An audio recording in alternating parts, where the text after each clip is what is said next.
Good afternoon and welcome to the fourth meeting of the Interim Joint Committee on Health Services. President, we do not have a quorum, but we're going to go ahead and start the meeting because you know my rule, we start on time, we finish on time. So the only action we'll need to take that requires a quorum is approval of minutes, but we'll go ahead and start with some of the presentations and appreciate everyone being here. Just a reminder, everybody, please silence your cell phones.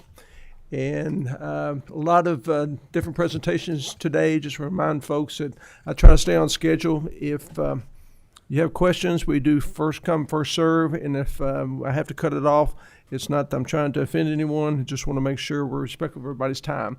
And I'll encourage those presenters to reach out to you to answer any questions you might have. With that, our first order of business, can we go ahead and do roll call? Yep. And we do have a quorum. Big hand for Senator Berg. Senator Rocky Adams, Senator Berg, Senator Carroll, Senator Douglas, Present. Senator Herron, Senator Mills, Senator Nemes, Present. Senator Rawlings, Present. Senator Richardson, Senator Tishner, Representative Bratcher, Representative Bray, Representative Burke, Here. Representative Callaway, Present. Representative Camuel, Representative Dotson, Representative Duval, Here.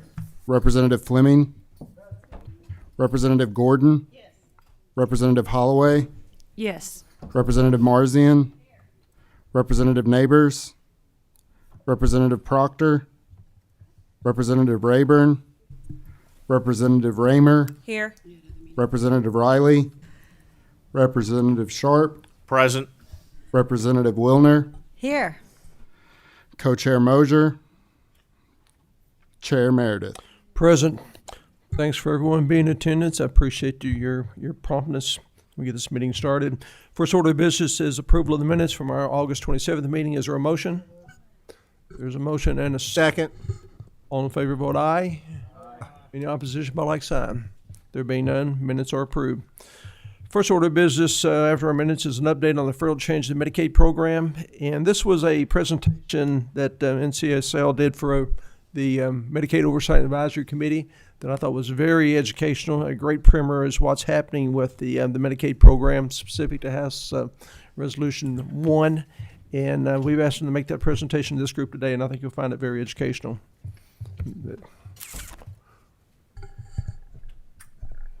Ms. Costanza, are you with us? I am. Can you hear and see me? Yes. Thank you for being available to us yet once again, and thought you did a great job when you presented this to our group last time. If you would, please proceed.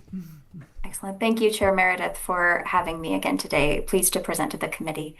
Go ahead and share my screen, and hope everyone can see it. Great. Can everyone see the presentation slides? Yes, we can. Okay, excellent. Wonderful.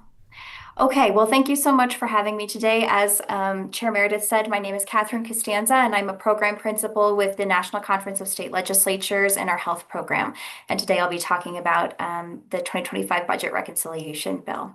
If you're not familiar already, we are the nonpartisan and bipartisan membership organization for legislators and legislative staff in the 50 states, DC, and the territories. So we are your professional membership organization. If you have any, we provide all the services listed on this slide, including meetings, trainings, and technical assistance presentations, and individualized research requests. If you have additional questions, either about this particular presentation or about anything else related to state policy, please don't hesitate to reach out. We are really here to serve and strengthen the state legislative institution. And with that out of the way, what we'll cover today is an overview of the bill, also known as the One Big Beautiful Bill Act, also known as the Working Families Tax Cut Act. For brevity, I'm going to refer to it as HR 1 throughout, just for ease of reference. We'll provide an overview of the provisions in there specific to Medicaid, specifically digging into new flexibilities and funding, the major provisions in the bill, and really walking through each provision step by step, and then some of the key questions that you may want to consider as policymakers in the state. And before we dig in, I just want to reiterate that NCSL is both nonpartisan and bipartisan. And my job here today is to walk through what the bill does. We don't take any position on any policy in the bill or any state response to the bill. So we'll dig right in. So, to start off, the Medicaid provisions in H.R. 1 have been scored by the Congressional Budget Office as saving $911 billion to the federal government over the next decade.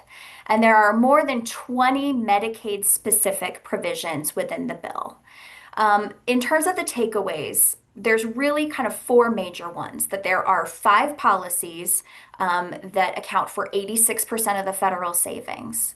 There are 5 years that account for over 3/4 of the savings, almost $700 billion, and they occur between 2030 and 2034, so they're backloaded fiscal impacts. Expansion states are predominantly impacted, and the expansion population is predominantly impacted. You don't need to really see the visual there, but for your reference, the blue part of that rectangle indicates the federal savings that will only apply to expansion states, and whereas the green part applies to all states. The amount of savings that are account to that. So expansion states account for over half of the federal savings in the bill, and it does have a particular impact on hospitals. It's estimated to reduce hospital payments approximately $664 billion over that 10-year period. Specifically because of changes to provider taxes and state-directed payments. So in this context here, I'm going to pivot really quickly back to those 5 policies. What are those 5 policies that we're really looking at in terms of the impact of H.R. 1 on states? Specifically, we're looking at policies that change eligibility for the expansion population. So that's the population of non-disabled adults up to 138% of the federal poverty line. Specifically, work requirements, increased frequency of eligibility determinations, and cost sharing.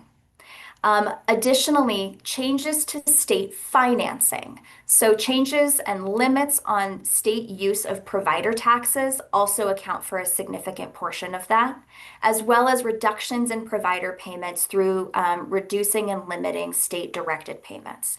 Those are some of the 5 policies that are included in that 86%. And we see that connecting up with some of the other provisions here. So in that 5 years, those backloaded fiscal impacts for 5 years, the policies for provider taxes and state-directed payments start taking effect in 2028, and they grow in magnitude over time. So that's why we see those fiscal impacts increasing over the last 5 years of the implementation period. Because those 5 policies include changes to expansion eligibility, it's why we see more impact on expansion states and the expansion population. And for hospitals specifically, a fair amount of Medicaid hospital payments are financed through provider taxes and made through state-directed payments. So we really see kind of all of those coming together. Those 5 policies are kind of creating this picture of takeaways here. I also want to point out that the state impact is going to vary. There's no way for me to say exactly what this is going to look like in every single state, because it's both a truism and a joke in Medicaid that when you've seen one Medicaid program, you've seen one Medicaid program.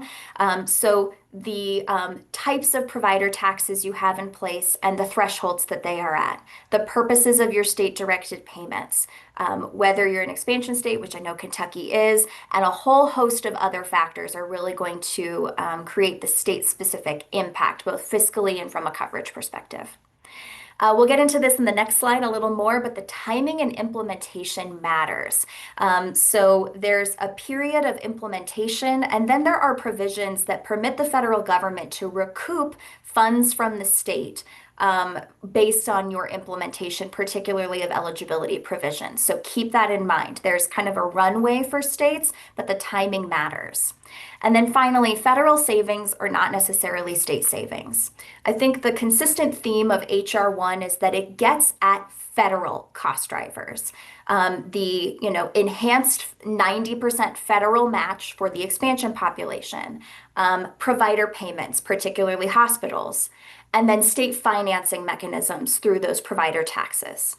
Some of those cost drivers for the Medicaid program are shared with states. Your enrollment and your provider payments are part of your state cost drivers in your Medicaid program too. But what's not is your provider taxes. The way that you finance the program and your share of program expenses is one of the ways that states draw down additional federal funds and finance the program. And that is where federal and state interests are in tension. So it's a federal savings for federal savings, but it's a cost shift to the states. So, what is the timing and kind of the runway that we have for timing? I've been thinking about this in kind of three phases. So starting with 2025, where states will have the opportunity to apply for the Rural Health Transformation Fund and start planning, particularly in the state legislative context where you have your time during the interim to plan and prepare for the 2026 legislative session. 2025 is really your chance to assess and do exactly what you're doing today, figure out what's in the bill and how it applies to your state. 2026 and 2027 are going to be heavy implementation years, particularly for implementing all the changes to eligibility in the provisions in HR 1, both for expansion, but also for immigrant eligibility. And I point this out, it's going to occur between 26 and 2027, kind of over that period of time. But again, I point that out because there's one specific provision that's really complicated and we don't know exactly how it's going to work, but it permits recoupment from states based on the accuracy of their eligibility determinations. So what you implement and how you implement in 2026 to 2027 could impact the level of federal oversight that you see in 2029 and beyond. And then in 2028 and beyond, we have this, what I've called kind of reduce and recoup. This is when provider reductions in provider taxes and state directed payments go into effect, an increase in magnitude over time, those backloaded fiscal impacts, as well as when that opportunity for federal recoupment comes into effect. So that's kind of what we're looking at timing wise. You have a little bit of a runway to kind of prepare for some of the financing changes, but implementation happens quickly and requires some upfront attention, particularly to information systems and upgrades there. So with that, let's start diving into the specific provisions, starting with some of the new flexibilities and funding opportunities. I'll just point out that for all the provisions in the bill, I've used the same slide format that hopefully makes it easier to read. So we'll briefly walk through what the provision does, its effective date, its application to Kentucky, and any other considerations. And there's obviously more to each one of these provisions than we could reasonably cover here, so I'm happy to follow up after the presentation. So the Rural Health Transformation Fund is where we're going to start. So what does this do? It appropriates $50 billion in rural health transformation grants to states over 5 years. So it will be distributed $10 billion a year to states between 2026 and 2030. CMS is in charge of distributing the funds, and your governor's office is in charge of applying for the funds. According to HR 1 and the statutory provisions, 50% of the funds will be allocated to all approved states equally. And the other 50% of the funds will be allocated to at least 1/4 of approved states based on rural factors. So percentage of population in rural communities, percentage of rural health facilities, hospital conditions, things like that.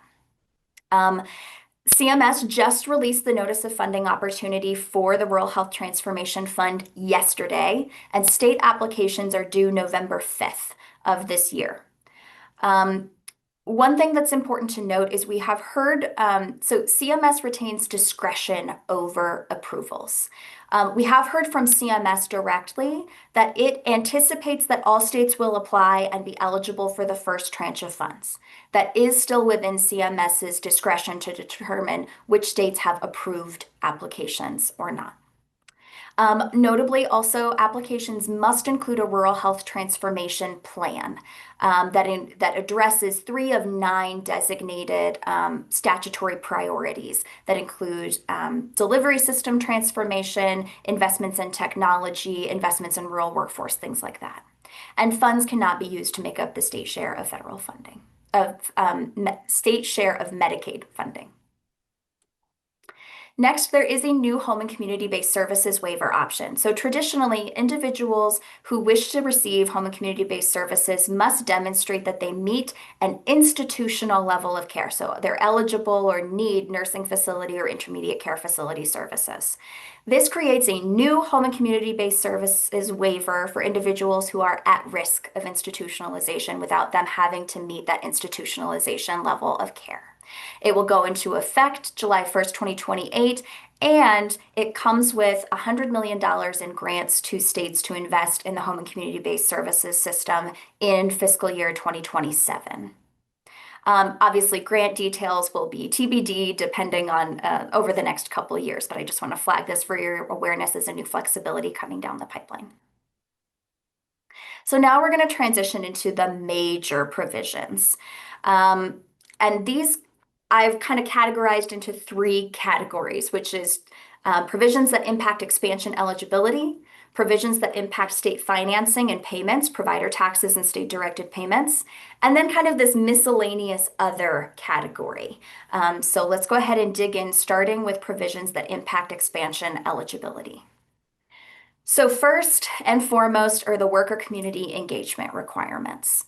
So what does this do? Well, it requires states that have expanded Medicaid to individual non-disabled adults up to 138% of federal poverty to implement work or community engagement requirements, and for those individuals to meet those requirements as a condition of eligibility. The bill also prohibits states from using 1115 waivers to waive the requirement altogether, but does permit states to use 1115 waivers to implement work requirements ahead of the deadline. It also appropriates $200 million in state grant funds for states to implement worker community engagement requirements.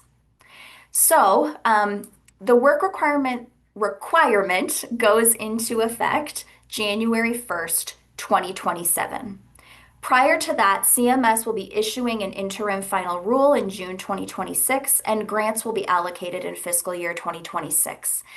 But as you can tell, CMS issues guidance by June 2026, and states have 6 months to implement based on CMS guidance. So what we have heard from Medicaid agencies is they are working as hard as they can to implement and work on standing up the systems that they can in the absence of CMS guidance, but just know that this is a very fast timeline and lift for your Medicaid agencies. There is a good faith extension option for states to request a good faith extension for implementation through December of 2028, but we have heard that CMS may be strict in applying this good faith extension, and so it may not be available, but we'll just have to wait and see. So what is the impact to Kentucky? Well, Kentucky is subject to this requirement as an expansion state. Kentucky also enacted legislation in the most recent session, HB 695, to stand up worker community engagement requirements and submitted a Section 1115 waiver in May of this year. I want to flag that Kentucky's structure for work requirements does not align with the structure of work requirements in HR 1. And we do not know how this administration will treat Section 1115 waivers that do not align with the statutory scheme. It may approve those waivers, but they may also require all states to just meet the statutory requirements. It's just not clear how CMS is going to treat waivers that implement work requirements in a slightly different way than what's already in the statutory text.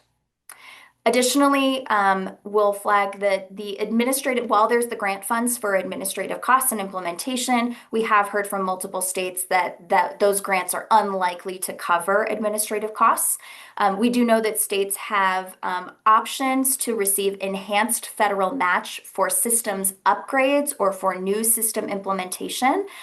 So that may be an option your state Medicaid agency can look at. Moving on, we're still in the expansion eligibility provisions, but now moving on to the other two provisions related to expansion eligibility.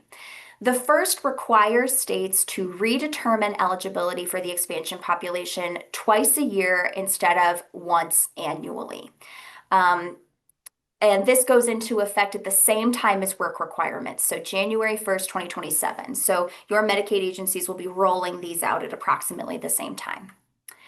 Additionally, the bill also newly requires cost sharing for the expansion population, specifically for expansion adults with incomes between 100% and 138% of the federal poverty line.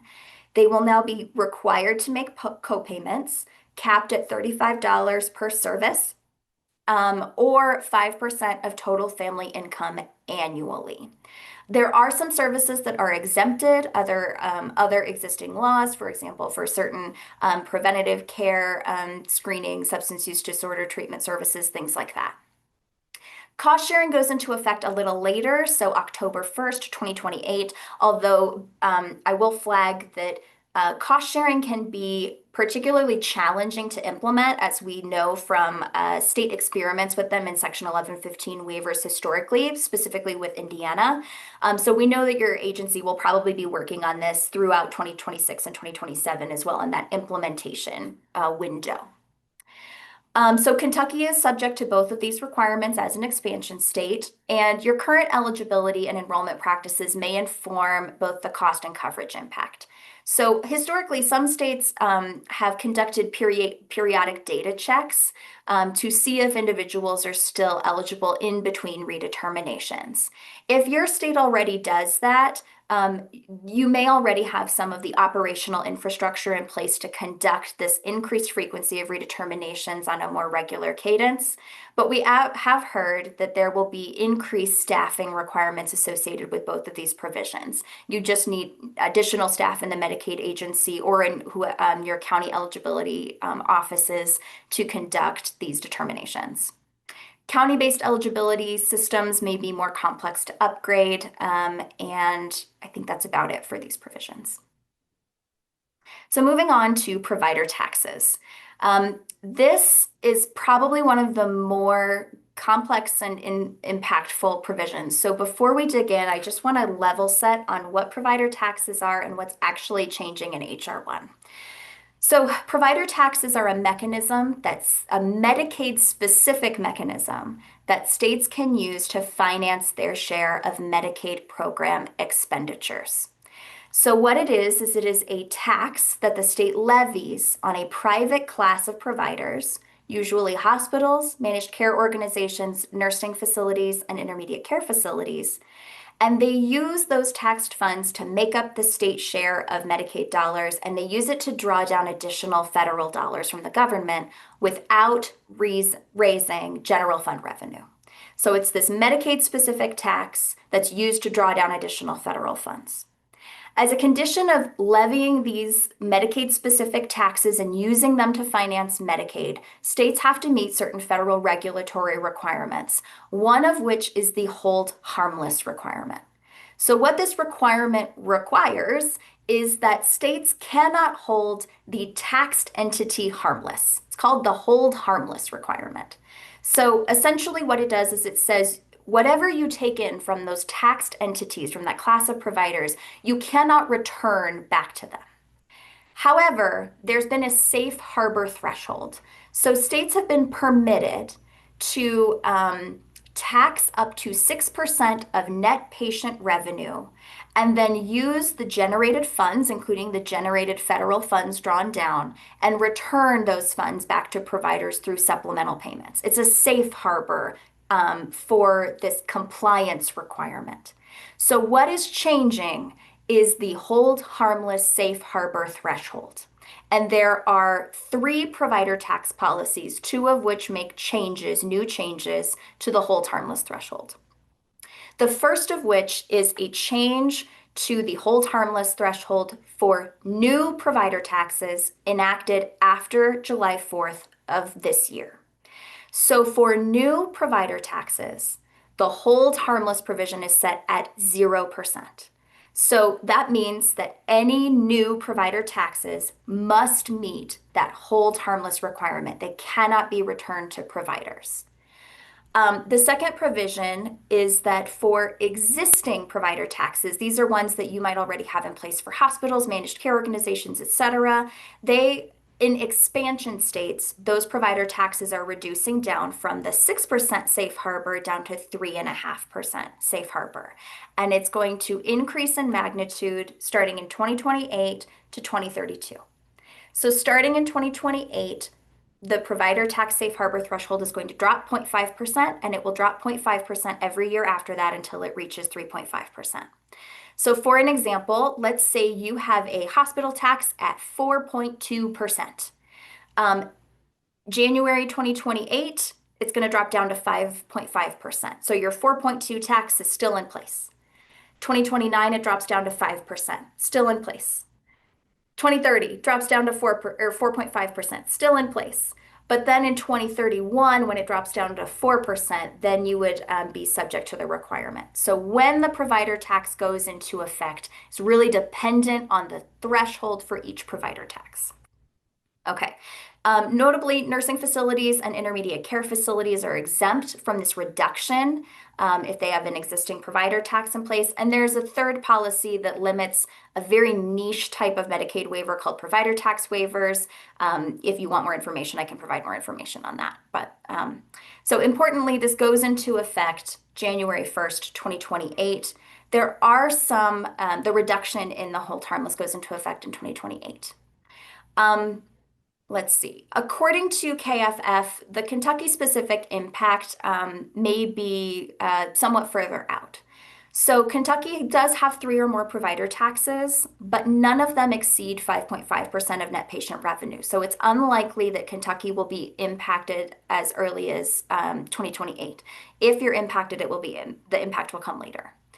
And your hospital or managed care taxes are less likely to be affected. So the taxes to which these limits will apply are less likely to be affected.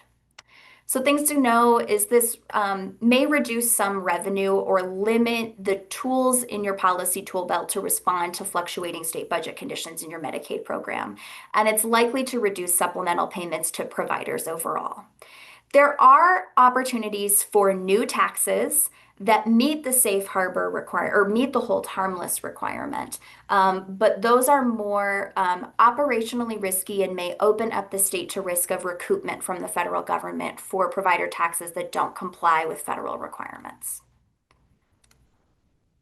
All right, so that's one of the most complicated provisions, so we'll move on from there. But so next we'll have limits on state-directed payments. So state-directed payments are additional payments that states make to providers through managed care delivery systems. And a unique feature of these is that states have been permitted to pay up to the average commercial rate to providers that are paid through state-directed payments.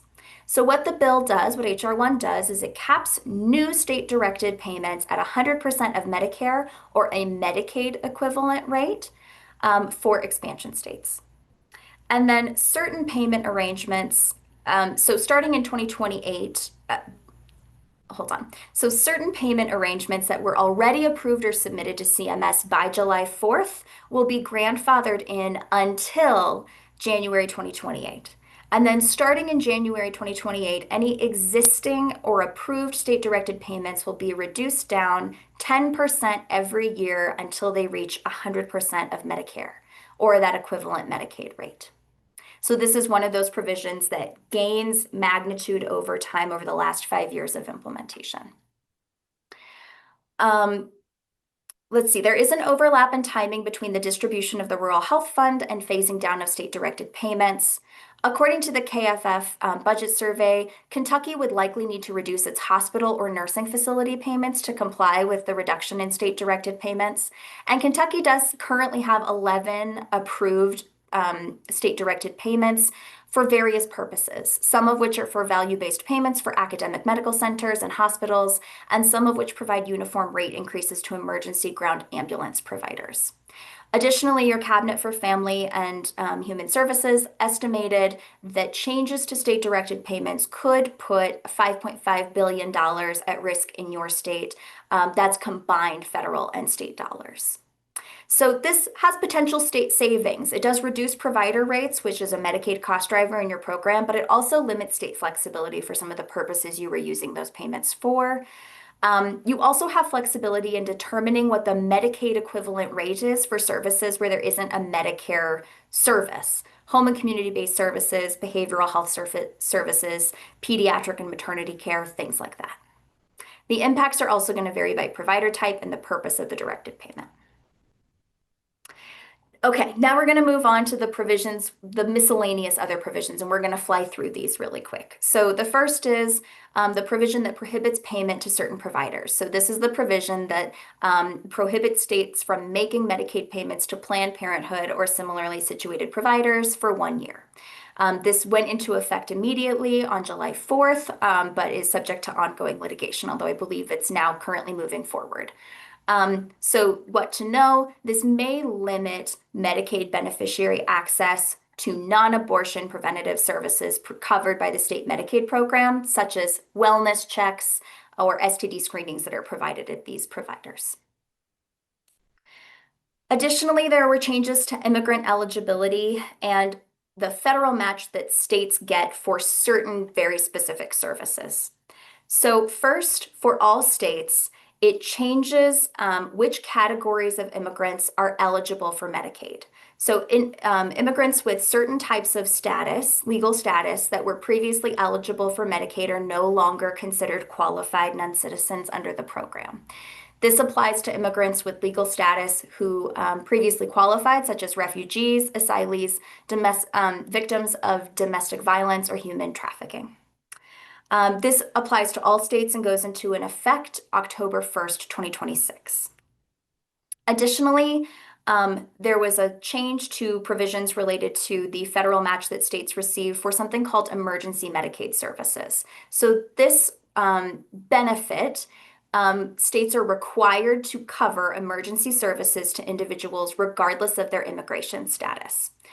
Historically, states have been permitted to bill that at the expansion rate if that individual would have otherwise been eligible for expansion but for their immigration status. But now states will bill that at the state base rate and receive a federal match at the state base rate.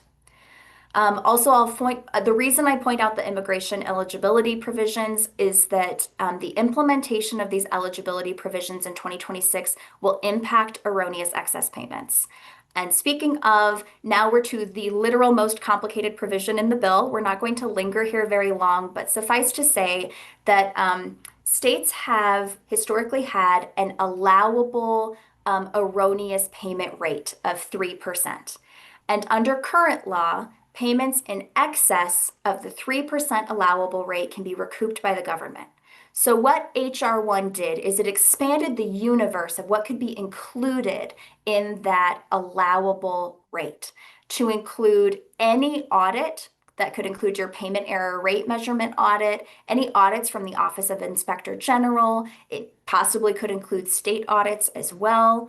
And it specifically highlights insufficient documentation for eligibility and payments for non-citizens.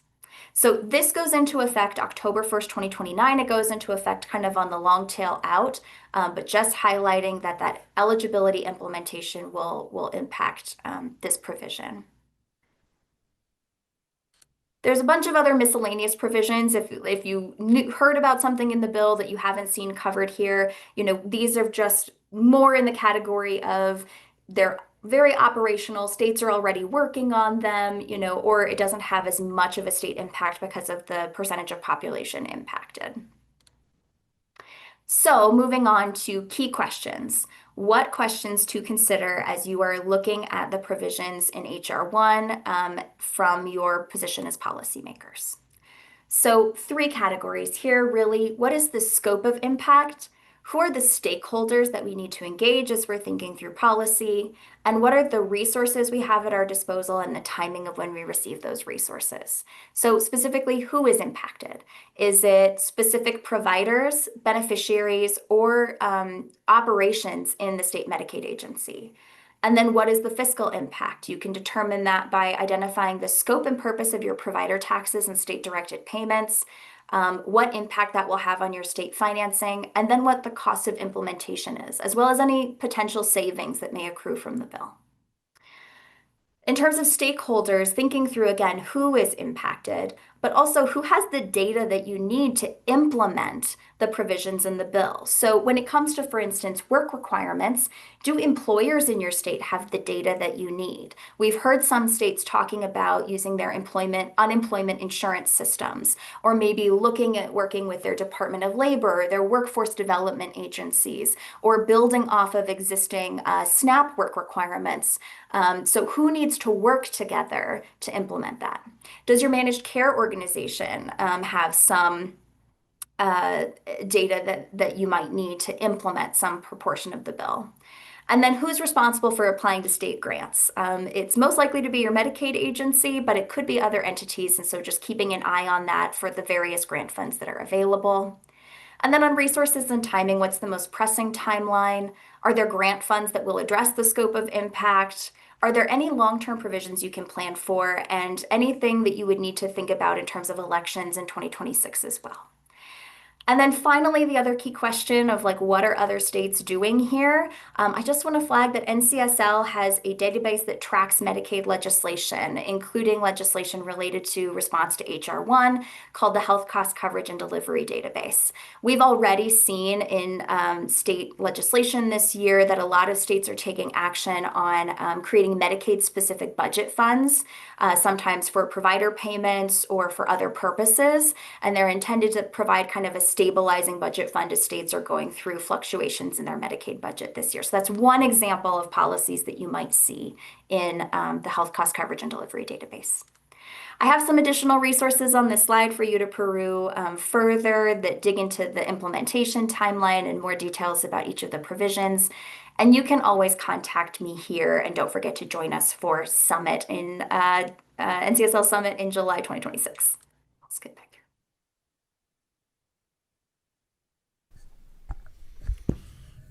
Catherine, thank you again for a great presentation. This is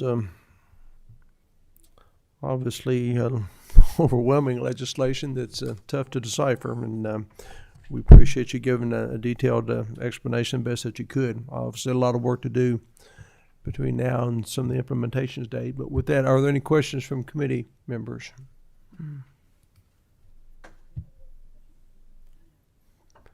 Senator Berg.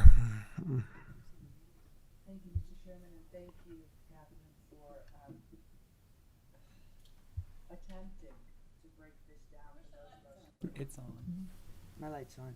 Who are desperately trying to understand these provisions. Thank you. I sat in, I think it was a Medicaid Oversight Committee meeting. So many meetings, you forget last week, this week, when it was. But I had a number of people assure me that this bill will be changed prior to implementation. Do you have a position on that? Thank you, Chair Meredith and Senator Berg. So NCSL doesn't have a position on that. I think obviously with changes in leadership, we could see changes to the bill. I think it is hard to say if and when those changes would take place. I think obviously that would be my predicting future election results, and I do not have that crystal ball in front of me. In terms of what we have to work with right now, there is no indication that the current administration, up until 2028 and beyond, has any intent to roll back or change any of the provisions of the bill. And obviously, Medicaid agencies don't have really the luxury of planning for not implementing what is currently a federal requirement. So we know that state Medicaid agencies are moving forward with the language that they have as of right now. Just so everyone works from the same bit of information, I believe what Senator Berger is referring to is testimony at the last Moab from Mark Birdwhistle and Ken Marshall. Both felt that there'd be some revisions to this, and we'll go through 2 additional budget cycles, and there could very well be. I think it's probably in our best interest to not assume that and try to make whatever adjustments we need to make to our Medicaid program. But the Medicaid Oversight and Advisory Board will certainly take all this into account. And I think one of the best bills we passed last session was the creation of this oversight board, but we do have a lot of work to do. Any other questions, comments from committee members? Representative Callaway. Thank you. Thank you for that presentation. This is really very helpful. Thank you for having this today. So the Rural Health Transformation Fund, there were some restrictions on that. Could you go into that just a little bit? Is that, you emphasize the importance of information systems upgrades. We want to stay to where we have organizations that are connecting with each other, working together to get the data that we're going to need, and some of our more rural areas may need some attention in that as well. So I just wonder what is the intention behind that transformation fund with the usage of that, and more specific, the restrictions. Yes, thank you, Chair Meredith and Rep. Callaway.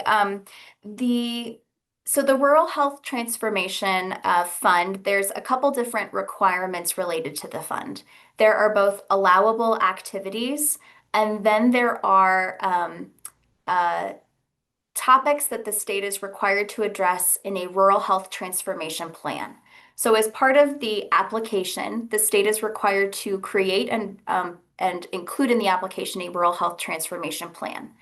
The plan itself includes 9 priority areas, and the state has to address at least 3 of those 9 priorities in the Rural Health Transformation Plan. There's a whole other list of, allowable activities. But what the administration has communicated both in HR 1, so the statutory language, but what also the administration has communicated in the Notice of Funding Opportunity is its attention to some of those priorities. So some of those, you as a state have the option of including whatever you want in that rural health transformation plan that's specific to state priorities, as long as you are including 3 of those 9 kind of priority areas. Those 9 priorities include, for example, investments in information systems, or for instance, like cybersecurity in rural health settings. It also includes attention to alternative delivery systems or alternative payment models for rural health. It also includes, for example, policies and plans to address opioid use disorder or to invest in rural health workforce.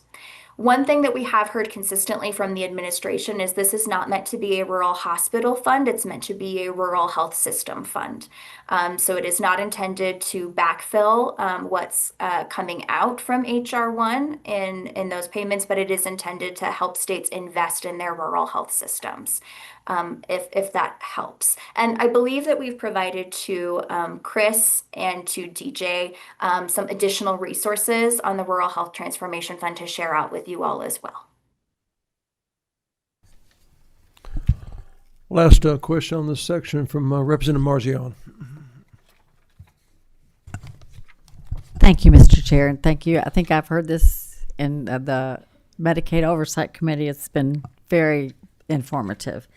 But a lot of this, or most of it, is targeted to our Medicaid recipients. And my question is there anything in the bill that is targeted to increase provider fraud or any increased penalties for provider fraud?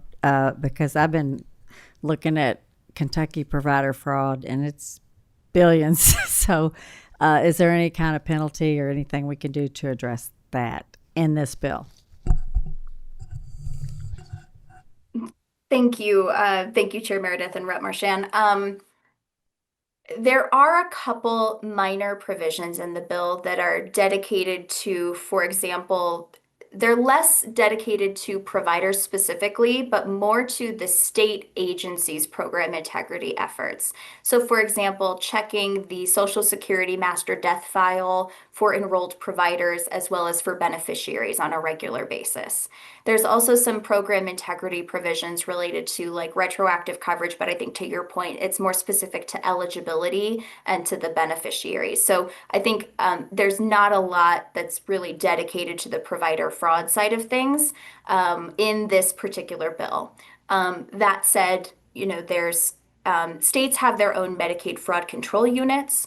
So there may be, there's already existing program integrity infrastructure in states to continue to target provider fraud that's, outside the scope of this bill, and maybe something that states are interested in as they're looking at more constrained budget conditions, really, cracking down, proactively identifying and addressing Medicaid provider fraud. Thank you. Ms. Costanza, thank you for making time for us today. Great presentation as always, and we appreciate the information. I'm sure we'll be talking more in the future. So thank you. My pleasure. Thank you, Chair Meredith. And this is a almost perfect segue into our next agenda item, update on Rural Health Transformation Program with Dr. Stack. Good afternoon, sir. Good afternoon, Mr. Chair. I'm going to thank Catherine. She did a wonderful job, and she did a chunk of my work, and she said themes that that helped me because it came from someone else. So just to summarize, 5-year program. Just technicality, but please identify yourself Oh, for I'm the sorry. record. Yeah, so I'm Stephen Stack. I'm the Secretary for Cabinet for Health and Family Services. Thanks, sir. So CMS Rural Health Transformation Program, it's part of H.R. 1. It's a 5-year program, $50 billion, divided in 2 buckets. Bucket 1 is $25 billion, divided evenly among approved states. So the smallest number should be $5 billion divided by 50 states, which would be $100 million if you're approved. We hope that there's the inclination to approve every state that submits a credible application, but that'll be CMS's determination. The second bucket is going to be divided along other criteria, and I'm going to go into that in just a minute when I talk about a little more detail.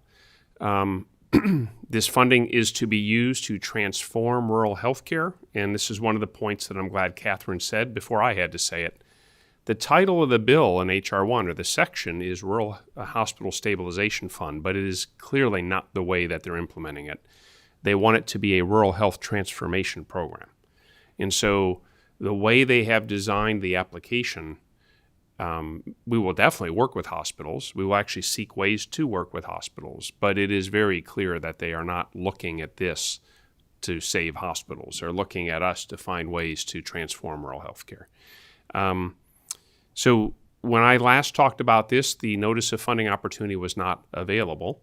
It was just released yesterday. I'll just observe that it took CMS 2.5 months to create a 124-page, single-spaced set of instructions for all the states, and we now have 6 weeks to write a 60 to 80-page plan, double-spaced, to transform rural healthcare in Kentucky. So every state's in the same boat. If misery loves company, we have a lot of company here. But they took a long time to write the homework assignment, but we got a very short time to actually do the project. And so it's going to be a challenge. And the amount of specificity is a bureaucrat's dream. I mean, there is a great deal of concrete requirement outlined in the grant application. So I said I would come back to the second bucket, which we all understood from the law would be kind of your rural characteristics, so population density, distance to drive, and things like that. There are absolutely criteria in this CMS funding opportunity that have to do with rural stuff. And then there's a whole slew of other technical scoring things that have to do with state policies and other initiatives. So the scoring of the second half is not specifically and only based upon drive distances to get places, how dense or thinly populated your population is. There's a whole slew of other policy objectives. And all of this is publicly available. I mean, if you Google CMS, Rural Health Transformation, NOFO, N-O-F-O, you can very easily, through a couple navigations, get to the CMS website and read the 124-page document for your enjoyment. So the application deadline is midnight, November 5th. And so that is the drop dead date when it has to be submitted by. I had shared previously at the Moab that we had already solicited input from stakeholders in Kentucky, and we still get a trickle of additional ones, so it's over 40 individual submissions we've received at this point in time. We're making use of an outside consultant, the Public Consulting Group, to help us. When you have a huge project like this, having project management and outsiders who can help organize and keep the trains moving is really helpful. And so we are now getting hard at work at this. And so we'll look at the scoring criteria, and we will see what we can do to optimize the way we write the proposal to increase the money we can draw down to Kentucky. We will certainly meet the submission deadline. And we will do our very best to, in October, engage as we are able to with some of the stakeholders. I mean, my approach is generally very collaborative and participatory. I'd want to engage. I mean, people feel a lot more ownership in a work product if they have an opportunity to contribute to its creation.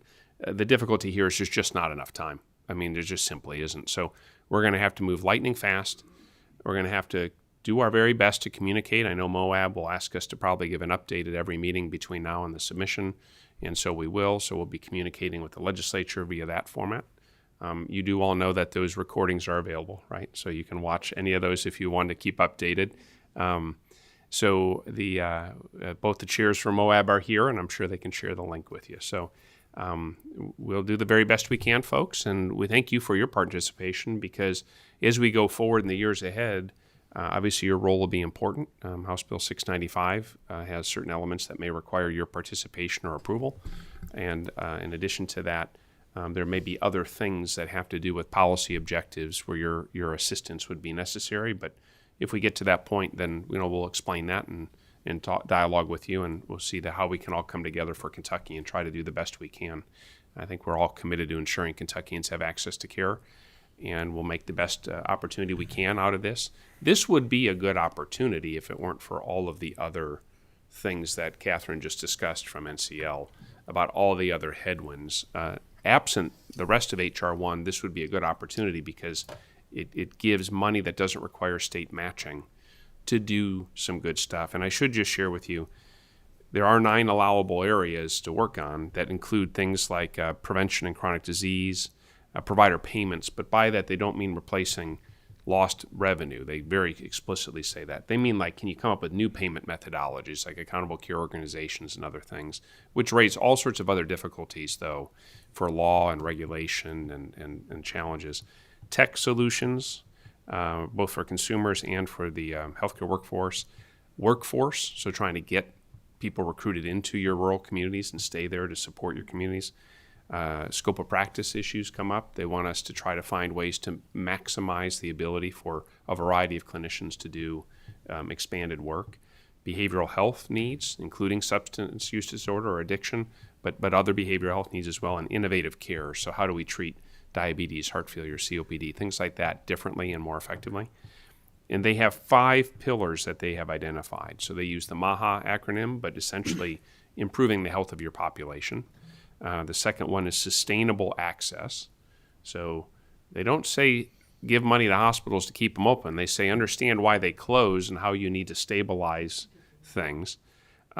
Workforce development, innovative care, like I said, and then technology innovations, most of them IT, but some of them could have other kinds of technology. So there's a lot of exciting things in here if we can just find a path, to get the proposal in a format that gets funding, and then hopefully CMS gives a little bit more flexibility in the actual years of doing the program than may be implied in this proposal, because every single state is going to have to slap something together in just 6 weeks and require a fair amount of course correction as we go forward, because there's no way in the world you can predict what that course will be over the whole arc this early in it. The funding will also change from year to year. They were very clear about that. So the first half of the funding is simple math, right? It's the approved states is the divisor by the total dollar amount. The second one, each year they'll rescore your technical score and redistribute the second bucket. Makes it really hard. I know at least Senator Meredith on contract review makes it really hard to obligate money in a contract when you don't know what your award's going to be from year to year. So it's just a lot of challenges, but I know together we'll find a way to work through this. And so over to you, Mr. Chair. Certainly a Herculean effort that's going to be required with this, and we look forward to working with you. Clock is obviously running. Do you have some inclination of what 3 areas you may be focusing on of the 9 that you mentioned? So that we haven't decided for sure, but some of the examples that you could think about is there's a real need for behavioral health access in the state. And there are some innovative things that are being done in the state that don't have the resources to expand and be done regionally. So hopefully there's some opportunity there. There's definitely the opportunity to use things like telehealth and telemonitoring more effectively so that people could, say be discharged from a hospital and go home. And how could we monitor them better and provide supports where they don't have to leave their home, but maybe they don't have a readmission so soon for heart failure and things. So there's novel technology, but there has to be money and a way to do it. This will give a chance to try to seed fund or take out some of the development costs in the front end. There are a number of things. I mean, they do want us to look at population health.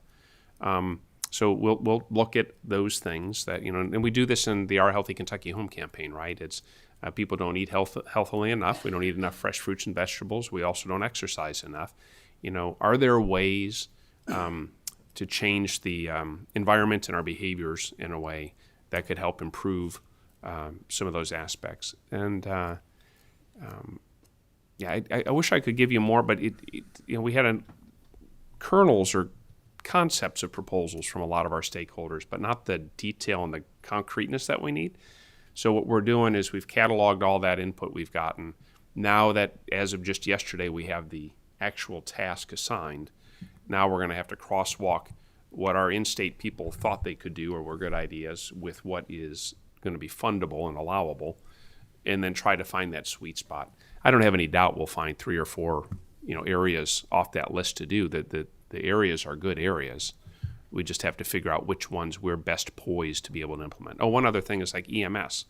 You've heard this at I don't remember which committee, but EMS struggles to have workforce. So EMS could benefit from workforce, but there's some community paramedicine programs in the state where people or EMS can respond to the needs of citizens and maybe treat in place and not transport. And the system requires changing because a lot of times they only get paid if they transport. So can we adjust so that they get paid for the work they do? And in addition, can we have a way that they have tele-support if they need from another clinician to agree that, yes, it seems appropriate and the citizen, gives their consent to be treated and left, in the location and not transported, or transport to somewhere other than an ER. But you have to, there's a lot of liability issues why ambulances don't do that. There's a lot of complexity. But that would be something really worth trying to figure out if we could do that for Kentucky. But we've got to find a way then to beef up the workforce in our EMS community because you've heard counties say they struggle to staff their units. So I'm confident there's a lot of motivated people in Kentucky that will work with us in these stakeholder groups to try to figure out ways. I can say it all I want. I just wish I had a little more time to engage with them on the front end. Just a reminder for our committee members that Representative Fleming and Senator Adams were both co-chair of Medicaid Oversight and Advisory Board, so I'm sure they would welcome any comments that folks might have. But as far as questions, Representative Fleming. Thank you, Chairman, for the opportunity. Secretary Say, I feel like going back to college where basically you're cramming for a test that you're filing and everything's on the line, and this is why we got at least $100 million on the line. And when you first mentioned about public consulting, I believe you've contracted that out. I was a little bit hesitant on that, but given the monumental of the expense of about $1 million you're putting toward that, I think it's probably money spent well. I hope they deliver for you in terms of giving you some understanding and direction of what's going on in terms of all of the applications that you have received. And it's going to be very, very vital to have that. And like I said, I think Senator Adams and I obviously continue to express and offer our support whatever we can. You alluded just to a few minutes ago. I know it's only been 16 days since you had that deadline, and we have, I guess, whatever it is, about a month and a half left. Can you give any type of summary of what the proposals are, what they're coming in terms of any general themes? You said there's some categories. Could you give us a little more detail of what you can see, if that's possible? Yeah, so a number of them talk about workforce, and we know that, right? We don't have enough clinicians. I mean, we've talked about that in committee hearings, and the need to have more clinicians and find ways to incentivize them. One of the challenges, though, is a lot of the proposals we received talked about loan repayment. And I don't think loan repayment's going to be a starter because there's no mechanism to sustain loan repayment when the funding goes away. So we'll have to find other ways to try to invest in and make possible workforce development. But you could think, and some other people had come up with ideas about telelearning. So are there ways to use essentially centralized education platform that could be electronic and available to people with kind of, curriculum, and to project education out to people without them having to travel as much, and maybe lower the cost for education and make it more possible for people to enter certain fields or do certain things. That won't work for a physician. It won't work for a registered nurse, but it could work for a community health worker. It could work maybe some aspects for some types of, EMTs, to do certain kind of work. So those kind of ideas came up. Telehealth comes up, information technology. And I had shared at Moab, I think, we're in the process of making a transition in KHI, the Kentucky Health Information Exchange, that's going to bring more functionality at a lower cost. It's one of those rare things that we're probably going to get a better product at a lower cost. And it's not because we're disaffected with our current one. It's just we found another opportunity that's going to enhance that. There probably are ways to make use of KHI to help make information available to hospitals and clinical offices and locations, and to share information across each other. People talked about food as medicine. The Hospital Association has a big food as medicine initiative that one of the committees has received testimony on, and that's very appealing, but it's not clear. We have to find out what elements of that to improve population health we could support. I don't think we can go buy meals necessarily with that money, because it's not recurring funding after the 5-year grant period ends. So we'd have to find ways that maybe we could help support the initiative or to expand, to get more solidified. But all of these in the CMS proposal, and I said this before, I feel a little bit vindicated that the proposal actually said the things for the most part that I thought it would. All of it requires us to show what's the path to sustainability. So if, say we help support someone to put a satellite clinic somewhere, or give modest funding for a hospital to retrofit an existing space, to renovate it so that it could be an outpatient follow-up, location for people discharged from other facilities, we could potentially do that, but there has to be a sustainability avenue. And the sustainability avenue would be, look, we don't have $1.5 million to renovate these 4 rooms, but if we can have money to renovate those 4 rooms, then we can use them and bill clinical services for those visits. That would make it sustainable in an ongoing operating manner, but we had to provide the seed funding to make it possible for it to ever occur in the first place. So, I wish I could rattle off more off the top of my head. There's just it's literally hundreds of pages of all these different things that we're trying to process in short order. So, Appreciate what you've shared with us today, Dr. Stack, and we'll be working with you as we proceed towards this in the time. well, thank you all. I will look forward to our next visit. Appreciate it. Thank you, sir, very Bye-bye. much. Our next agenda item is hospital policy and procedures for care of patients with sickle cell disease.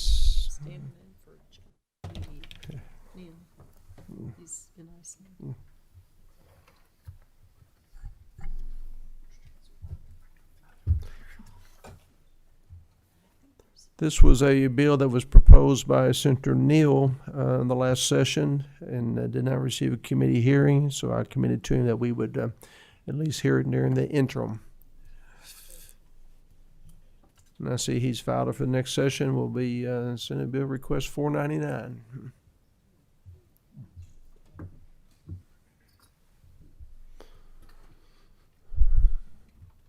I believe Senator Neal is out of the country. That's why he cannot present today, something he had scheduled for his family for some time. So, Representative Mosier, I assume you're assuming his role. So, I if you am. would, please identify yourself for the record, as well as Chad, if you would as well. Appreciate it. Absolutely. I am Representative Kim Mosier. I represent the 64th District, and I am standing in for Senator Neal today, who, as you said, is in Iceland. Apparently, it was a meeting, and he took his wife along to check out Reykjavik, I suppose. So he was in good spirits when I talked to him, and he was sorry that he couldn't be here, but he did want to talk about his bill. And really what we're looking to do in this bill is to establish policies and procedures around sickle cell treatment in hospitals and specifically in emergency rooms. Look at how to address the potential risks of addiction for these patients who require high levels of medication and oftentimes, or pain medication and oftentimes opioids. And so mitigating that risk and then addressing ways to help them if they are dependent on opioids just for their survival. And I think that we have someone online with us. I see Miss Rebecca Sievers. So, Yes. Rebecca, I think what we need you to do is just introduce yourself for the record and tell us where you're coming from. And if you want to elaborate on what this bill does, that would be great. Okay, thank you so much. I would like to thank Senator Meredith for the consideration for the last minute. My daughter it was scheduled for surgery today, and most sickle cell patients, when they're scheduled for surgery, have to have a transfusion. She had the transfusion and didn't do too good, so they admitted her. So I'm up here at the hospital as we're speaking. I really want to thank you. Had every intention on being there. Bill 499, and I'm from Louisville, Kentucky. Bill 49 is sponsored by Senator Neal, and we really appreciate that, which aims to improve health care services and protections for individuals living with sickle cell disease. Sickle cell patients frequently encounter a lot of challenges in accessing proper care, especially during hospital visits. Ms. Sievers, I BR hate, 499. Ms. Sievers, if I could just interrupt you, I'm very sorry, Yes. but you need to introduce yourself for the record and then continue with your presentation, if you would. Okay, I'm sorry, sir. That's okay. Rebecca Sievers, Cell Association of Kentucky.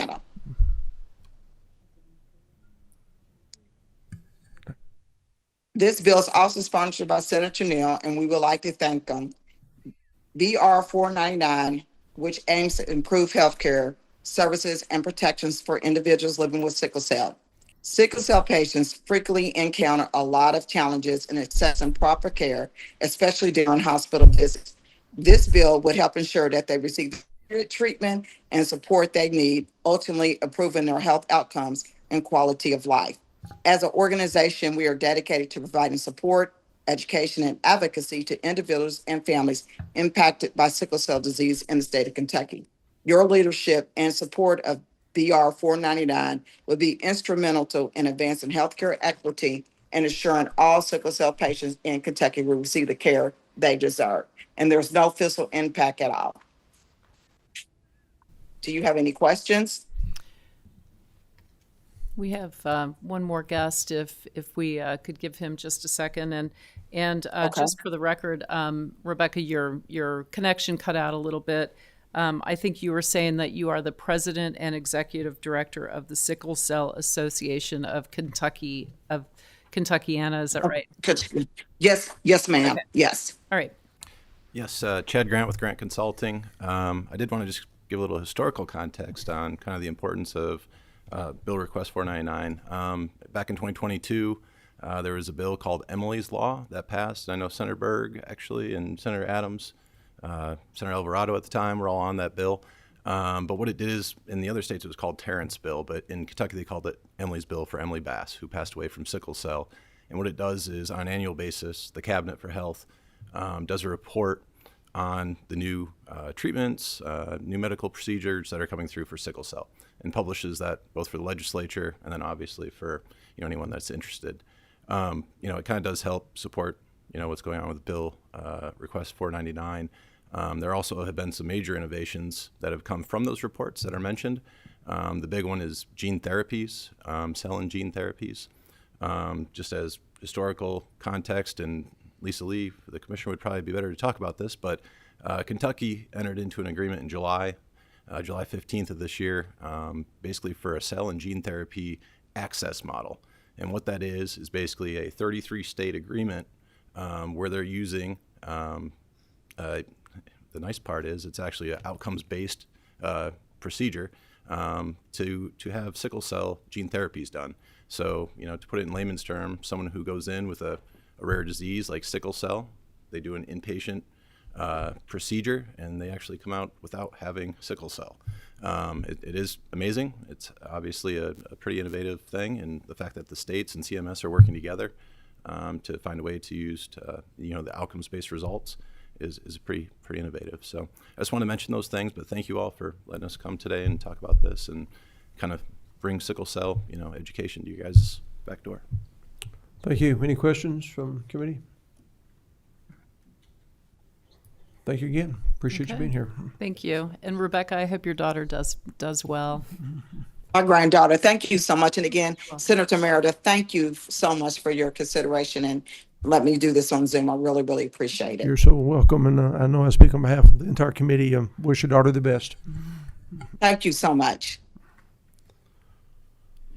Last month we had discussion about ibogaine, and we thought how appropriate that maybe we need to have an update on our opiate abatement program. That's the next item, and we'll follow that with an update from University of Kentucky on their cannabis studies. So, Chris, if you would, please come to the table and introduce yourself for the record, and feel free to proceed.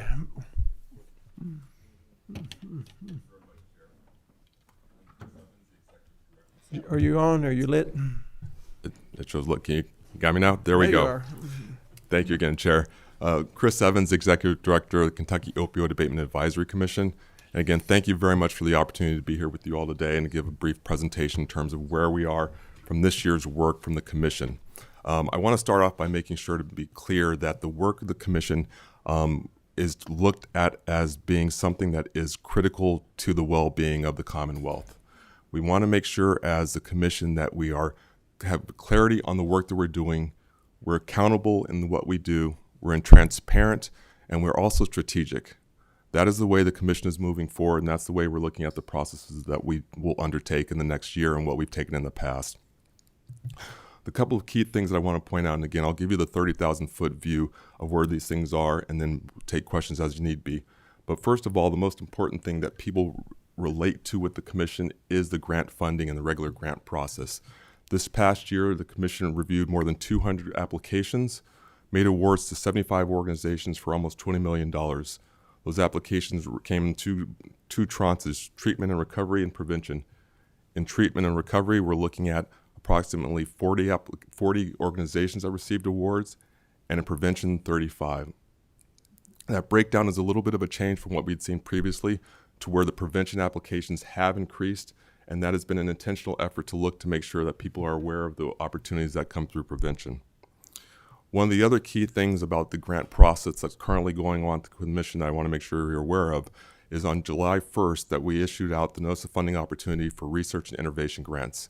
As you may know, the Attorney General came to the Commission and asked for the Commission to set aside $5 million for research and innovation. The Commission has done so. That application period is now open and will remain open till mid-December. As you all know, the Commonwealth, the people, the organizations have always looked to see if there is an opportunity to do things new and innovative and look to things and not continue to do the same old thing. And this is an opportunity for the Commission to support that. That is currently open, as I said, and will close in December. We are then looking to follow up and get that to the Commission in the spring and looking to see if there are suitable opportunities to make awards July 1st of next year. So we want to make sure that you're aware that that opportunity is out there, that's available, and the Commission is not just looking at what it's done in the past, but looking at new ways to be innovative in the work that we're going to do. Also want to make sure that you're aware that the grant accountability structure has been significantly bolstered in the work we've done in the last year. We specifically took steps to make sure that we could understand the work that was going on by grantees. So we have now installed a process where midway through the grant process, we will require an update, a financial update from grantees. And what we simply are asking is this: we need to understand how much of the money have you used that you've received from us, where has it gone, what are the results been in terms of quantitative and qualitative. We really want to know how many people have you served and what has that service been. And so once we receive the information on what that is, we then will release the second half of the funding for that organization to be able to do that work. That's a process that wasn't in place before, but we've put in to make sure, again, that the accountability of this money is something that's paramount for the work that we do. The other portion that we've done to strengthen the accountability piece and that clarity on the work that we do is the reporting of local funds. As you know, the commission only has oversight for the state's half of the settlement funds. The other half goes directly to the counties and municipalities. What we do have the authority to do, we have no authority over those funds in terms of how they leverage those or how they utilize those. But what we have done is taken steps to be able to document and be clear on what the uses of those funds are. So we have taken steps administratively to now be able to ask what was done on a quarterly basis of a very kind of open-ended question. We now are very specific on an annual basis that counties, municipalities will report to us 60 days after the close of the fiscal year on if they have money, how much money do they have? If they've spent money, how much did they spend? Who did the money go to? And what was the stated use of the funds? That information is now coming us to, we just will have begun the process to take that from last year. So we will have that information, and that information in our effort to be accountable and transparent is going to be able to be found on our website. This isn't going to be hidden somewhere where you have to look for it and dig for it. Anybody in the Commonwealth will be able to find that information and be able to go and get that. We're working with the University of Kentucky to increase our website so that you will be able to go on and yourself click, identify that information, and pull that out for yourself. So we're trying to make sure, again, what we can do in terms of accountability, we are stepping up and we're making sure that we will do that. One of the other things which we've done a lot of this year, many of you may have heard in terms of the Youth Prevention Initiative, that is for substance use prevention. Again, Attorney General Coleman came to the commission and asked for $3.6 million to target and fund a youth prevention initiative. That initiative is built on 3 pillars. 1, support of initiatives that are already currently going. 2, to support those things and prevention models which the commission has awarded. And 3, the Better Without It campaign. The Better Without It campaign, if you have not heard about, is a campaign to really target Generation Z, primarily through social media and the place where they live the most. If you have a young person in your life, if you ask them what's their most prized possession, then you all know what the answer is to that, their phone. And what this campaign does is uses positive enforcement and messaging through phones and social media to Gen Z. This was originally rolled out with our partnerships with the University of Kentucky, University of Louisville, and Western Kentucky University for both on-campus advertisements, but also utilizing student athletes to be messengers, to talk to their peers in their aid group, to be a voice of how to be self-empowerment, what those things are that are important to them that help them stay drug-free and moving forward. Now, one of the recognitions that we've had is to make sure to be clear that this campaign, every young person in the Commonwealth ought to be able to find themselves in the campaign. So what we are doing is we have added in additional messaging through different applications to be able to show people other opportunities, and we have just begun the process of growing what we're calling the Youth Ambassador Program. And what we're doing is inviting young people from across the Commonwealth to be similar to the student athletes, but to be messengers on social media where we will bring them in, videotape them, put them in a messaging which they can then send out, and they will be a role model to their peers and do that voice because all the information, all the evidence-based treatments indicate that the young people will listen to their peers or a trusted adult more than anybody else. And we've talked with a number of experts across nationally and locally to identify that this is a mechanism that we can use. So what we're going to be doing is identifying 10 to 15 young people. We're reaching out through our partners, youth-facing organizations, to find these young people, whether their hobbies may be agriculture, music, dance, hunting, fishing, whatever it may be. But again, the goal is to make sure that every young person in the Commonwealth can find themselves in the campaign. And so that is something that we're currently moving on with that campaign. And then with the transparency, I'll just close up with a little bit of this. As I talked about the use of the website that we are currently using and we have modified, we are working with UK to make sure, again, that that provides transparency for the work we do. Anyone in the Commonwealth can utilize that, and by the end of this fiscal year, we'll be able to access the information I talked about earlier in terms of the local reporting. the reporting and the documents that we have related to grants that we've given out will also be on that website, as well as our meetings, webinars, videos, things of that nature that we've done will all be accessible. We can continue to build towards the transparency of this program because we want to make sure that everybody has clarity on where the funds are going to be going to. And so that's really the things that we want to make sure that we're covering, that we're focused on, and that we continue to work on and do those things. The other piece of it that I want to make sure that is clear, as I keep saying, the transparency, is outreach and education is something that's been critical for us this past year. We have done site visits as part of our evaluation and accountability, going to more than 20 locations to see the work that has been funded by the Commission, to be able to hear what they're doing, actually ask questions also about the work that we put on them and the burdens to make sure that what we're doing and what we're asking is appropriate. But in addition to that, staff has gone through to conventions, campaigns, training events, more than 20 events across the Commonwealth. We've been to every corner of the state trying to make sure that people understand the work of the Commission, how to access the funds that are available, and to make sure they're clear on the responsibilities and what we can do to support them. So that's really what we've been doing over the last year and the work that we've done. We will be having another symposium October 13th and 14th. Last year we had 400 attendees. We sold out. This year we've already sold the 400 tickets and are continuing to grow more. I invite all of you to come attend. But I want to make sure as I close that you're clear. The work that we're doing we view as sacred in terms of saving the lives across the Commonwealth. We continue to want to be accountable, transparent, strategic, and collaborative. We will partner with everybody that we can, and I will tell you the encouraging piece of this work is that everybody has wanted to be a partner. We have yet to come across somebody who said, no, this is us, you do your thing, we'll do ours. People continue to work together, and we will continue to be collaborative. That's how we're going to finish out this year, and again, that's what we expect and plan for the next 2 years going forward. With that, thank you very much, and I'll answer any questions if you have any. Thank you, Chris. Appreciate it. First one I'd have is, what's your metrics to measure success? That's one of the biggest challenges, and the Commission members have talked about that repeatedly. And what we've identified is trying to ask those organizations that apply for grants to supply us what the metrics are so we can evaluate that at the time of the grant process. For example, prevention is a very difficult one for measuring success. Outside of a number of engagements you have, it's hard to understand what the drivers may be in a young person's life that 5 years from now kept them away from substance use. So we will inquire and have those organizations, as I said, identify metrics that come through.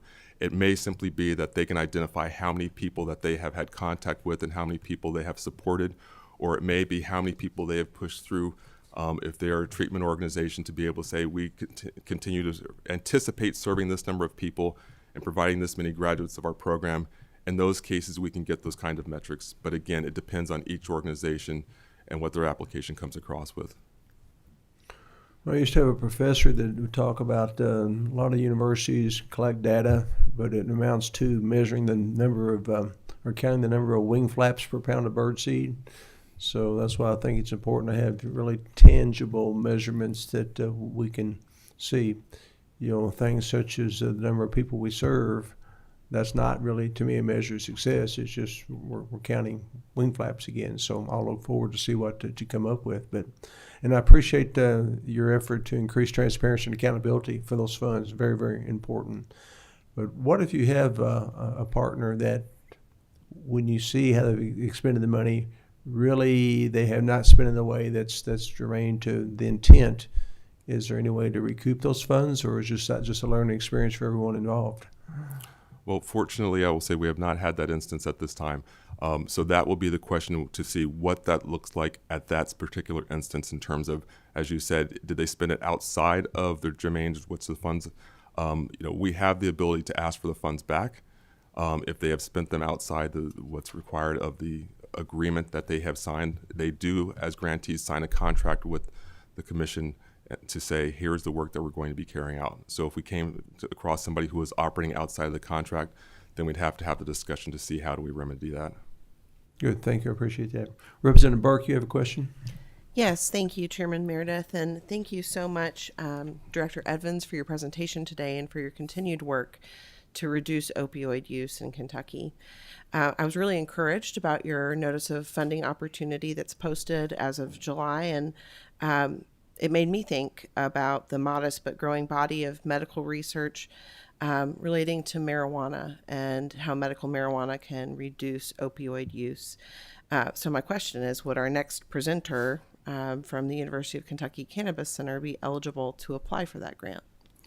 Well, as I said, the grant has a wide aperture, and so that will come to, they certainly are eligible to apply. The question will be when the advisory goes through and then makes a recommendation to the commission on what to fund. That is a separate thing, but we have intentionally left the aperture very wide because we did not want to prohibit innovation, quite honestly. So we have left it as wide as we can legitimately to be able to do those things. Thank you. Representative Sharp? Thank you, Mr. Chair. Director Evans, thank you for being here. My question is, have you seen a measurable drop in the demand for opiates in Kentucky? Well, sir, quite honestly, I don't think that I'm the individual to best answer that question. I think one of the things that I can say is that we have seen, obviously, a drop in the overdose deaths, but in terms of the specific demand, I have not seen the latest numbers to be able to give you clarity on what exactly it looks like. That is more of a question, I think, for Rador or somebody from CHFS to be able to answer that one. Okay, thank you. Do you know if the opiates on the street are they increasing or decreasing? Or are they staying the same? Do you know that at all? No, I think that in my prior hat in law enforcement, I had a much tighter grip in terms of whether the specific opiates are going up and down. What I hear from those that we partner with and work with is that there still is a strong availability on the streets for people to get what they are seeking. That has not dissipated. Whether the relative number is significantly different now than it was a little while ago, I can't tell you that, but I can tell you that people continue to tell us that, yes, there still is availability for the substances that people are trying to seek. Okay, thank you. Thank you, Mr. Chair. Any other questions, comments from committee members? There being none, appreciate you being here this afternoon. Thank you, sir. Appreciate it. Our last presentation for today, University of Kentucky Cannabis Center. And Dr. Babylonis is rushing to the table. Appreciate you being here today. Thank you so much for the invitation. If you would, please introduce yourself for the record and feel free to proceed. Sure. My name is Shayna Babylonis, and I'm an associate professor in the College of Medicine at the University of Kentucky and also serve as the director of the UK Cannabis Center.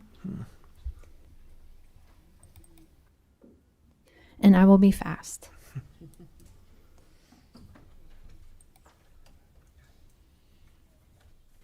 So today I'd like to provide a brief update on the work of the UK Cannabis Center. And just want to go over some quick highlights of our progress. So the first item that I would like to address is our NIH grant funding. So I currently have a $2.8 million NIH grant. And this, I think, addresses the question that was raised earlier in the session of this study examines how cannabis may alter opioid use disorder outcomes. We enroll patients into the UK hospital and give them cannabis under controlled conditions and look at how cannabis alters that opioid withdrawal profile. Does it decrease the severity of opioid withdrawal? It looks at how cannabis may alter opioid rewarding effects, so how much people like the effects of opioids. And then also our ultimate goal is also to look at safety. Does cannabis alter opioid-induced respiratory depression?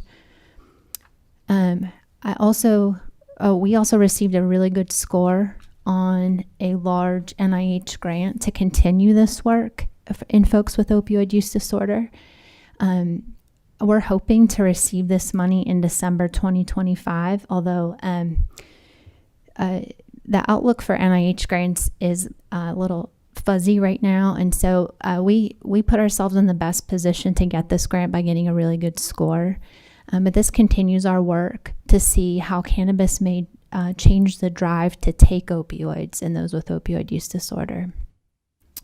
We also recruited a new faculty member, and she brought along a grant with her. So more NIH funding for us to determine how CBD doses modify THC abuse potential and pain relief. And then we have 2 grants under review right now.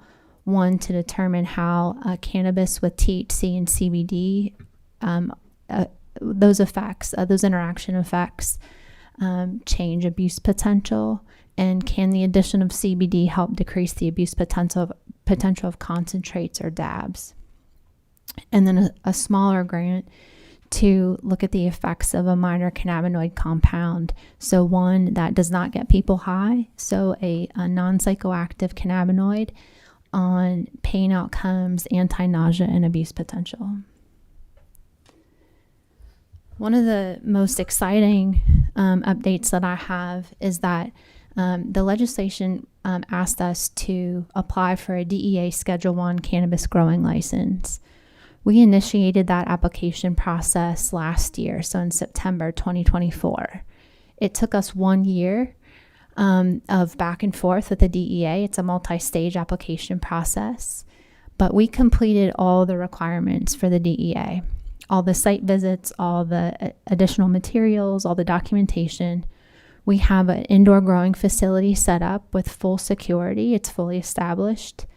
And our application is in the final stage at DEA headquarters in Washington, D.C.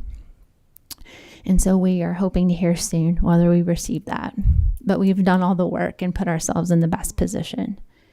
And I think a testament to this committee and to the legislation is that UK would be one of the first universities to obtain this type of license. So I was recently invited to give a talk in Sacramento for the state of California to describe how we have done this, because none of the researchers in the state of California have been able to get this far. And so I think it's pretty remarkable that that UK has done this. And we'll hold off the celebration until we get our license, but it's still a remarkable undertaking. And the goal of this project ultimately would be to grow cannabis for our clinical trials. And we're particularly interested in growing rare types of cannabis that we can't otherwise obtain. And if we're able to do that, if we're able to move from plant to person, we would be literally one of the first in the world with bench to bedside capabilities. So I think that exists in Israel. It may exist in the Netherlands, and we would be one of the first in the world. So I think that's a huge accomplishment if we could do this. I also wanted to highlight one of our clinical trials that is underway. We're conducting a randomized, double-blind, placebo-controlled trial in patients with active cancer. We are administering active cannabis for several months. It's in the form of a gummy. And we're examining 4 doses, 3 active cannabis doses and 1 placebo condition. And we are very interested in how cannabis may affect pain, sleep quality, and safety. And we are highly interested in trying to formulate a recommended dose for cancer patients. Right now, cancer patients go to the dispensary and they often feel very lost about which products to select, which doses. There's no established procedure for dose escalation or titration or decreasing the doses when someone wants to come off of it. And so our work here, we feel, is really important in being one of the first to, well, we would be the first to really start articulating doses and providing that recommendation.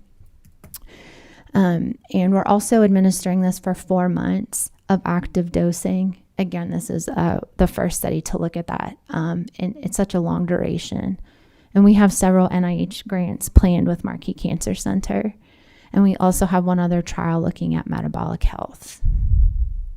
We've completed several projects. We've looked at the interaction of inhaled cannabis and intranasal opioids. We've looked at the impact of cannabis on simulated driving performance. We have a driving simulator in our center. We've collaborated with the Indiana University to look at endocannabinoid expression in substance use disorder. And then we've collected a whole host of data with our analytical chemistry collaborators, testing over-the-counter products for cannabinoid content and contamination. Very briefly, some of our data on the driving study suggests that in the driving simulator, high doses of cannabis, we can't really detect impairment from those.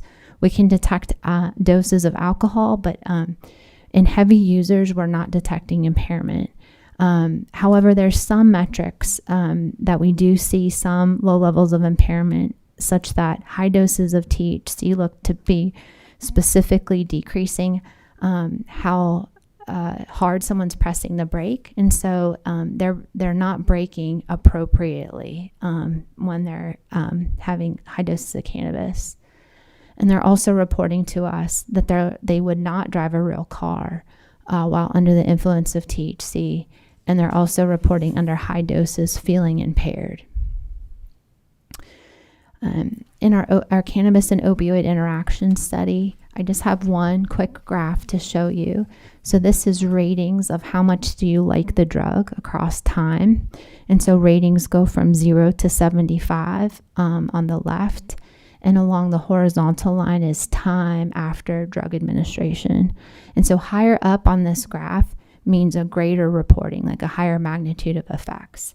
And so what we see in the circles for the first line near the bottom is that's oxycodone alone. The triangles are inhaled cannabis alone. And then the squares on the top line are the combination. And what we're seeing is that when we put those two drugs together, we're seeing an amplification of the drug effects and a prolongation of those, so that they are experiencing a longer duration of drug effects when we put those two together. And so most typically, we often hear people say that cannabis acutely is protective against someone using an opioid. So if they're high on cannabis, would they go ahead and use an opioid? And in the case that they did, they would feel pronounced effects greater than either one alone. So some future directions. We have obligated all of our money from our one-time award from the state to our clinical trials, but we are also in the future hoping to explore clinical trials for other areas of interest, including substance use disorder.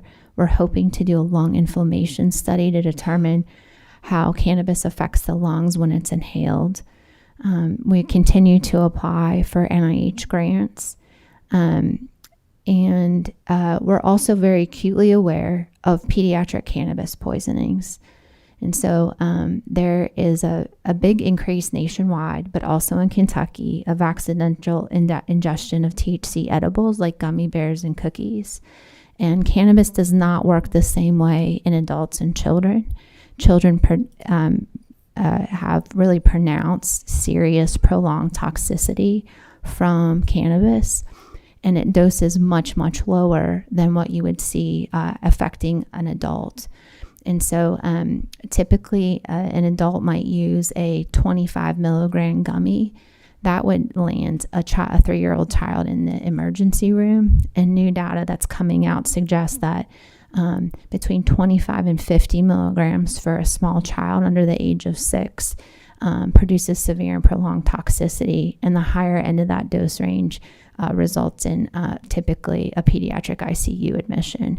And so we're really wanting to follow this, and are really wanting the legislature to know that this is occurring, and that it will probably occur more frequently as cannabis becomes more available. We also hope to look at the public health impact in Kentucky on medical cannabis. We're doing a study right now to look at the data from fatal opioid overdoses, and we're charting how many have cannabis involved in those opioid overdoses, again, to the point of is cannabis helping those with severe opioid use disorder, and is it keeping them from dying? And that's one of the questions that we can kind of look at with our toxicology data. And then we're also interested in characterizing the Kentucky medical cannabis program and looking at the number of refills excuse me, the quantity of the prescriptions and dispensed product, the types of products used, and then again, look at concomitant opioid use in the patients who are enrolled in that program. And with that, I would just like to thank this committee and the Kentucky State Legislature, NIH, the UK Substance Use Research Priority Area, and the study participants and research staff, and would be happy to take any questions. Thank you. There are some questions. Dr. Douglas, Senator Douglas. Thank you, Mr. Chair. Dr. Babylonis, thank you so very much for coming back. I really enjoyed your previous presentation, and I'm enjoying this presentation. Being in the healthcare space, I think you've got a tough job. You have a tough job because your job is to be objective, in spite of all the anecdotal beliefs that people have. That's the easy part. Yeah. But it's tough. It is. For various reasons, which I won't go into. But I want to get on to my questions. How long has the research? I'm going to have a few questions, but they'll be very quick, Mr. Chair. How long has the research now been going on? I know there's all the setup, but in terms of doing some of your research? It's been ongoing since we have received the money from the state. Our clinical trials were delayed because of drug supply. And so those are the cancer trial launched several months ago. But we've been doing research all along, just not the clinical trials. Those came online kind of later. Okay. If I may, you've mentioned some of the pediatric issues, which no one really wants to talk about, and so I'm so happy that you've come today and voiced some of those. Could you update me on some of the other side effects that you have noted? Because I know that your first presentation here, you shared some concerns with the side effects and whether or not we always look at risk-benefit ratio when Absolutely. we look at pharmaceutical preparations. So I'll just say to start, to qualify that answer, is a lot of that work is ongoing. And because it's so difficult to do this type of work, you need a Schedule I drug license. To do careful clinical trials, you need a Schedule I drug license, DEA permissions, and FDA permissions. And we have all of those, and we're doing some of the work.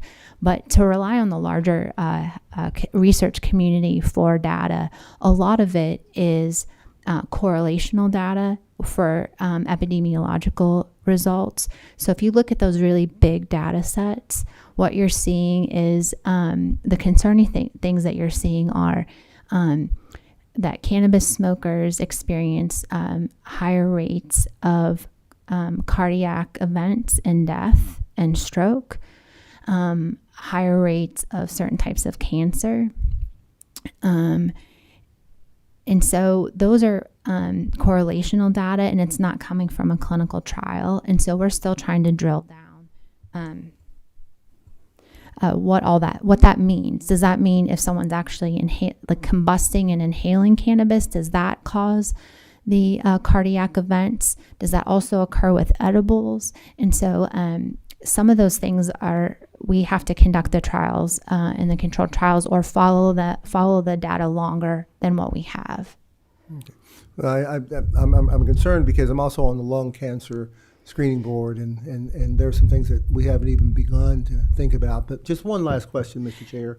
One last question I have is, you mentioned that we're starting to take a look at this particular preparation in cancer patients and trying to articulate some doses, but I have a concern in articulating doses when we're not really doing specific studies. We don't really have the objective data that suggests that there really is any efficacy, but we're still going to take a look and see what doses we might be able to articulate. So I just want to share that. It's not a criticism. I really applaud you for what you're doing. I really, really do. Sure. So I think what our study will be able to do is to show the risk benefit in cancer patients.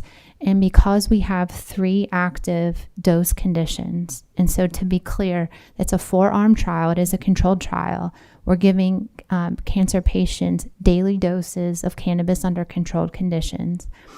And at the end of that study, and we're dosing them to the highest tolerated dose within each arm.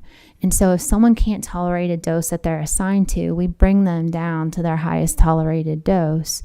And so at the end of that trial, we will be able to show the risk benefit for the highest tolerated dose. And I do think that this brings the field forward tremendously.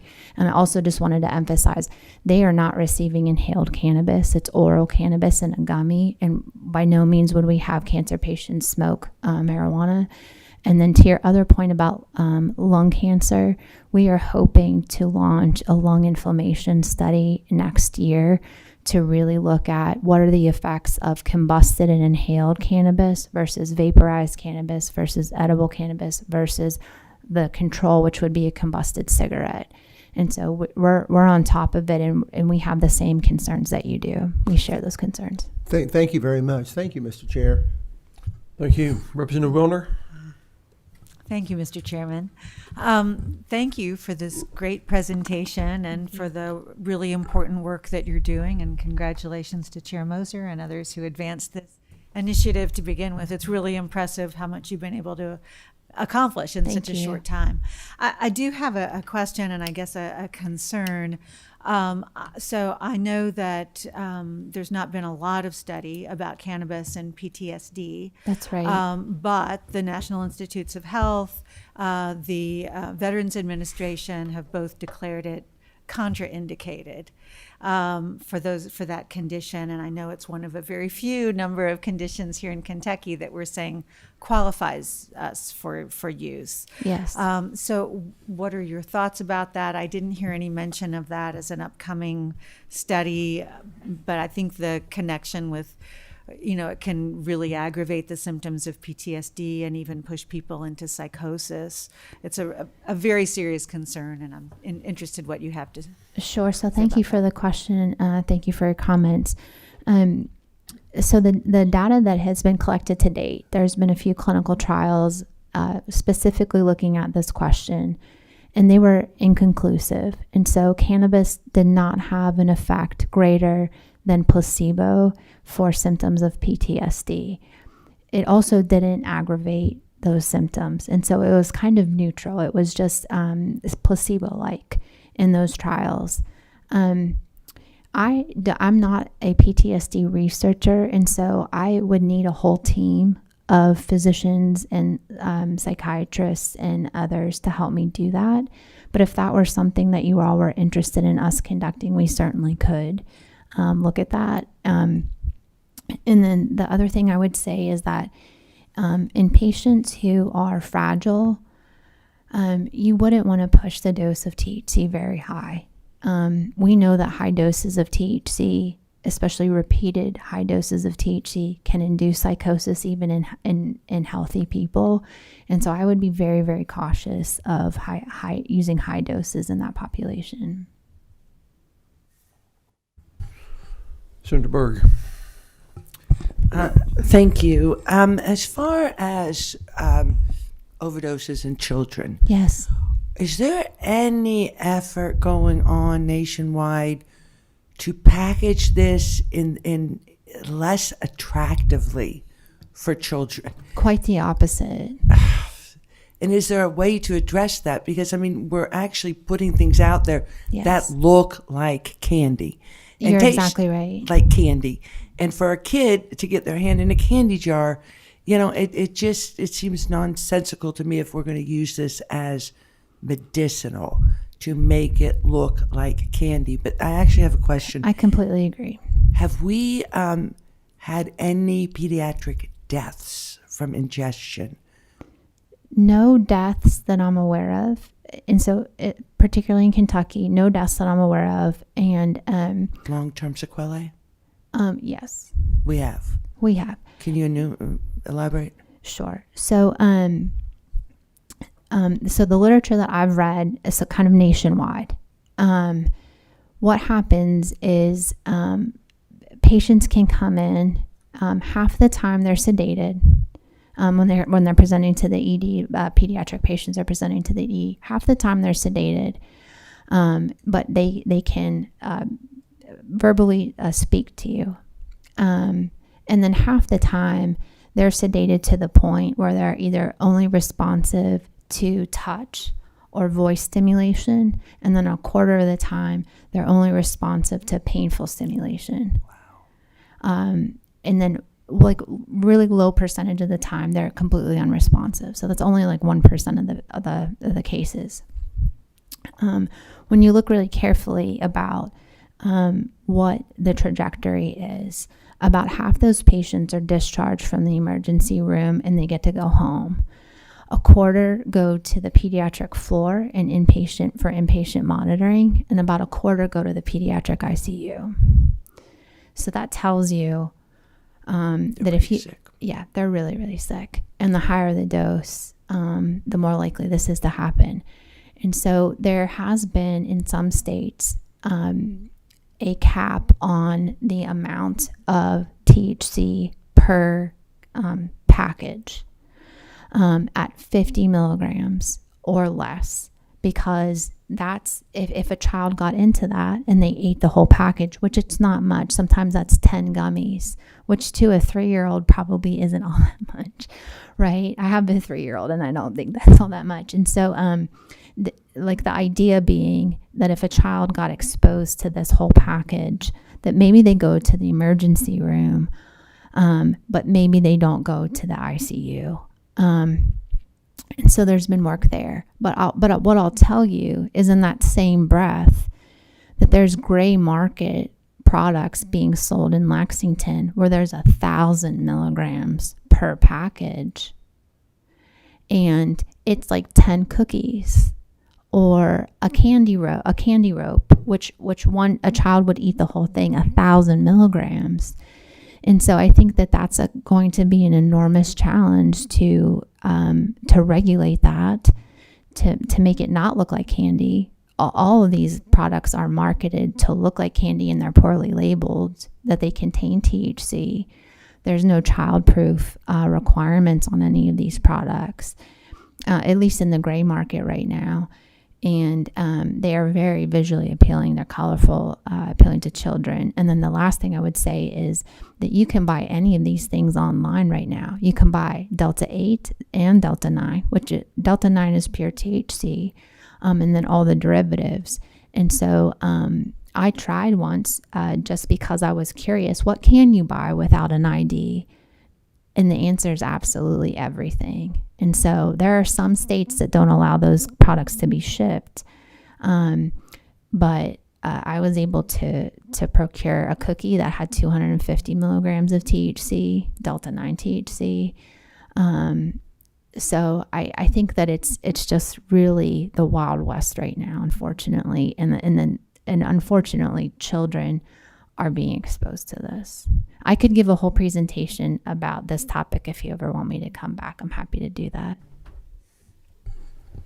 Representative Raymer. Thank you.